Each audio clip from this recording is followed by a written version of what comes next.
This channel does not promote any violent, harmful, or illegal activities. All content provided by this channel is meant for an educational purpose only. আমি এখানে কোনো politically কোনো কর্মসূচি নিয়ে ওনার কাছে আসিনি। জোট করছেন কি এখানে কি কোনো প্রার্থী দেবেন?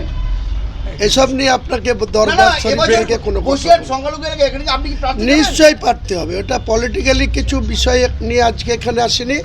যখন পলিটিক্সের ময়দানে অবতীর্ণ হয়েছি, গোটা রাজ্যের 294টা সিট, আমরা কোন কোন দলের সঙ্গে জোট হবে আগামী দিন অপেক্ষা করুন। ম্যাক্সিমাম 10 দিন বা ফেব্রুয়ারির ফার্স্ট উইকের মধ্যে পুরো চিত্র ক্লিয়ার হয়ে যাবে। তখন বেলডাঙ্গা শ্রমিককে খুন করা হয়নি, আত্মহত্যা হয়েছে। ওটা রাজ্য সরকার আর হেমন্ত সোরেনের গট আপ গেম। শোনেন, একটা মানুষ 10 দিন আগে তার বাড়ি থেকে তার বাচ্চা মেয়েকে রেখে সেখানে সে হকারি করতে গিয়েছে, তাকে মেরে টাঙিয়ে দিয়ে তার পুলিশ এরকম আমাদের বাংলার পুলিশও এসব করে, মেডিকেলের সার্জেন যারা ওই মানে করে পোস্টমর্টম করে, তারাও এসব নাটক আমাদের জানা আছে। আর এটা কিভাবে সেই ফ্যামিলিকে এখন মানুষের কাছে মুখ পাচ্ছে না। মুসলিম সমাজের মানুষ যেখানে পরিযায়ী শ্রমিক যাচ্ছে, কোথাও উড়িষ্যায় জুয়েল রানা খুন হয়ে তার বডি আসছে, কখনো আলাউদ্দিন খুন হয়ে বডি আসছে, কখনো আনিসুর রহমান সে বিহারের হাজিপুরে মার খেয়ে এখনও বিছানাগত হয়ে আছে।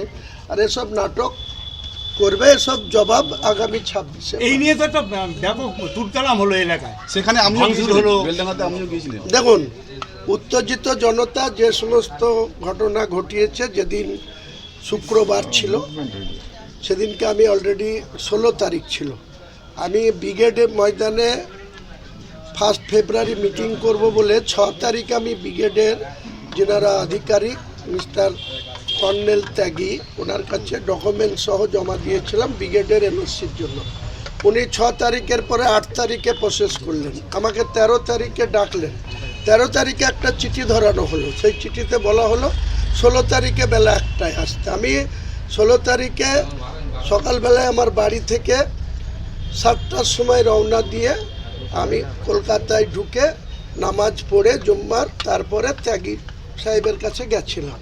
উনি 1.5 ঘন্টা পরে আমাকে জবাব দিলেন যে মাঠ দিতে পারছি না, ফেব্রুয়ারি থেকে 20 মার্চ পর্যন্ত কোনো রাজনৈতিক দলকে মাঠ দেওয়া হবে না, মাঠটা আপনি শহীদ মিনারে করুন। আমি বললাম আমার 10 লক্ষ লোকের প্রোগ্রাম হবে, আমি শহীদ মিনারে তো 25,000-এর অ্যাকোমোডেশন কী করে করব।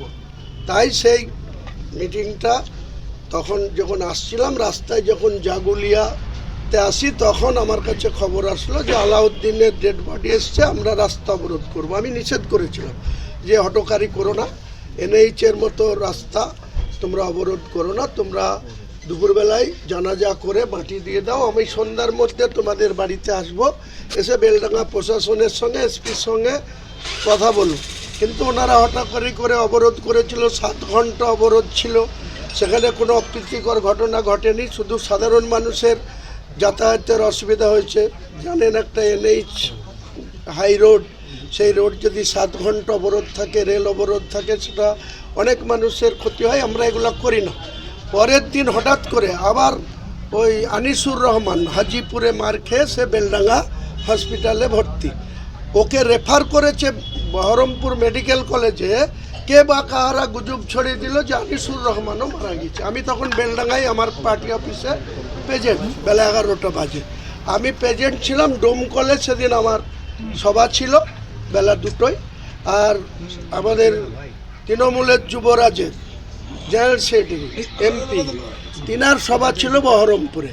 তিনি সভা করার সাহস দেখাননি, তিনি 200 মিটারের রোড শো করেছে বহরমপুর জলঙ্গি বাস স্ট্যান্ড থেকে গির্জার মোড়, আর আমি করেছি ওখানে। আমি অলরেডি বাড়ি থেকে বেরিয়ে বেলডাঙ্গায় পৌঁছেছি, তখন দেখছি আবার একটা অবরোধ শুরু হয়েছে। তাহলে আমি তো আমার 20টা গাড়ির কনভয় ছিল, সেখানে তৃণমূলের উস্কানিতে আমি যেহেতু ডোমকল, আমাকে ওখান থেকে 65 কিলোমিটার রাস্তা যেতে হবে, ওখানে অবরোধ করিয়ে দিল। তখন আমি নিজে গাড়ি রেখে প্রশাসন, আইসি, অনেক ফোর্স দাঁড়িয়ে আছে, তারা হাত গুটিয়ে দাঁড়িয়ে আছে, কোনো অবরোধ তুলতে চাইছে না। আমি নিজে নেমে তাদের মোগাল ভাই দাদা এখন তো দেখা যাচ্ছে যে ও আত্মহত্যাই করেছে, খুন না, তাহলে কাদের চক্রান্ত এরকম ঘটনা ঘটলো বেলডাঙ্গা?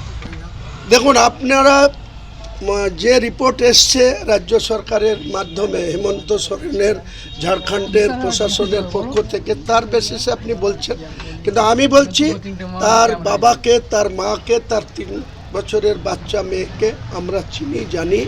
আমি সেদিনকে ফিরে গিয়ে রাত্রি 9টায় তাদের বাড়ি গেছিলাম, হাজার হাজার লোকের সামনে তাদের বাড়িতে আমি দেখা করেছি।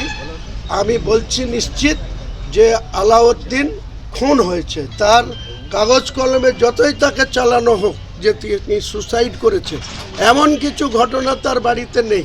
তার 2 ভাই, এক ভাই দুবাইয়ে থাকে, বড় ভাই, আর ও এখানে থাকে। ওর বাবা, ওর 3 বছরের বাচ্চা মেয়ে, ওর স্ত্রী, তার সংসার নিয়ে সে ওখানে হকারি করতে গেছিল, তাকে মেরে টাঙিয়ে দিয়ে আজকে এসব করা হয়েছে, রিপোর্ট চাওয়ানো হয়েছে। যখন দেখছে বেলডাঙ্গা উত্তাল, 7 ঘন্টা অবরোধ, তখন কেন 4 দিন, 5 দিন, 7 দিন পরে পোস্টমর্টম রিপোর্ট দেখাচ্ছে? তাহলে সেই দিন কেন দেখালো না?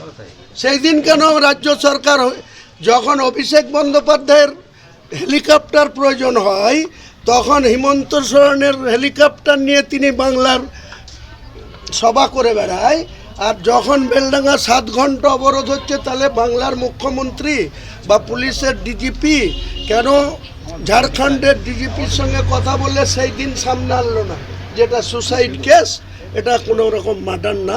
তাহলে তো এত কিছু ঘটতো না। এসব আমরা বুঝি। তাহলে কেন করলো এই সরকার? এখন মুসলমানদেরকে বুঝাতে হবে তো, মুসলমানরা বিগড়ে গেছে, মুসলমানরা টিএমসিকে ভোট দিবে না বলছে, আমাদের নতুন পার্টির দিকে দলে দলে যোগদান করছে, যেখানে যাচ্ছে হাজার হাজার মানুষ মিটিং অ্যাটেন্ড করছে। এরা আতঙ্কে এখন, ওখানে হেমন্ত সোরেন তো মমতা ব্যানার্জির ছোট ভাই, কাজে ছোট ভাইকে তার প্রশাসনকে যা বলবে সেরকম রিপোর্ট তৈরি করে এখন মুসলিমদের কাছে মাসিয়া সাজতে হবে।